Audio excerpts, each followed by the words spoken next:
Rafiq was a poor laborer who lived in a small village far from the city. Every morning before the sun appeared, he woke up, washed his face with cold water, tied his old shoes, and walked to the construction site where he worked. His hands were rough, his clothes faded, and his body always tired, but his heart was full of hope. He believed one thing his father taught him before he died: opportunities don't wait. When life gives you a chance, don't let it go. Rafiq repeated this line every morning when he felt weak, but still picked up his shovel and started his day. One day, the workers were told a new contractor would inspect the building. His name was Mr. Salman, a strong-looking man with sharp eyes. Everyone became nervous. They feared he would cut their pay or fire the slow workers. But Rafiq didn't even think about that. He just continued working with full effort. He lifted heavy cement bags, pushed wheelbarrows filled with bricks, and mixed cement under the hot sun without complaining. Sweat rolled down his face, but his hands never stopped. During lunch break, when the other workers sat under the shade eating rice and discussing the new contractor, Rafiq ate his simple roti and lentils alone. His mind was on his sick mother at home. He needed to buy better medicine for her, but he didn't have enough money yet. Unknown to him, the contractor had been watching. Mr. Salman walked toward him. "You work very hard," he said. Rafiq stood up respectfully. "Sir, work is work. I try my best." The contractor looked at the cement bags Rafiq had lifted earlier. "Do you know how to operate machines?" Rafiq shook his head shyly. "No, sir. I am only a laborer." The contractor said and walked away. Rafiq didn't expect anything. He thought the contractor had only asked casually. But the next morning, the supervisor called out loudly, "Rafiq, the contractor wants to see you." Rafiq's heart sank. He feared he had done something wrong. With nervous footsteps, he entered the small office. Mr. Salman gave him a gentle smile. "Rafiq, I watched you yesterday. You have something many workers don't: dedication. You don't complain, you don't waste time, and you don't fear hard work." Rafiq lowered his eyes, unsure of what to say. "I am starting a training program for machine operators," the contractor continued.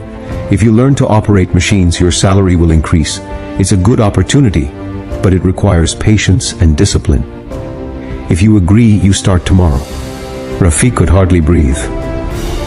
Him? A laborer who barely knew how to read?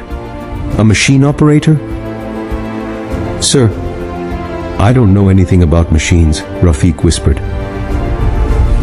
"You can learn," the contractor replied. "But remember, opportunities don't wait. If you say no, I will give this chance to someone else." In that moment, Rafiq heard his father's voice in his mind. His eyes filled with tears. "I accept, sir," he said. From the next day, his life changed. Rafiq began training. The machines were big and confusing. There were buttons he didn't understand and screens he couldn't read properly. He made mistakes, often big ones. The other workers mocked him. "Rafiq thinks he will become a boss. He can't even read. He'll quit in a week. Machines are not for poor people like us." Every comment hurt, but Rafiq remembered the contractor's words. Opportunities don't wait. He couldn't give up. At night, he studied the manual under a dim bulb, tracing the letters slowly. His sick mother watched him with pride. "You will rise one day, my son," she whispered. "Keep going." Weeks passed, then months. Rafiq slowly learned the controls, the signals, and the safety rules. He practiced again and again until he stopped making mistakes. Finally, the day of the test came. Rafiq's hands shook, but he completed every step with confidence. The contractor smiled. "Congratulations! From today, you are our new machine operator." Rafiq's life changed instantly. His salary doubled. He bought better medicine for his mother, repaired their small house, and saved money every month.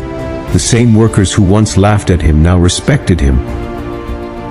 Years later, Rafiq became one of the best operators in the company.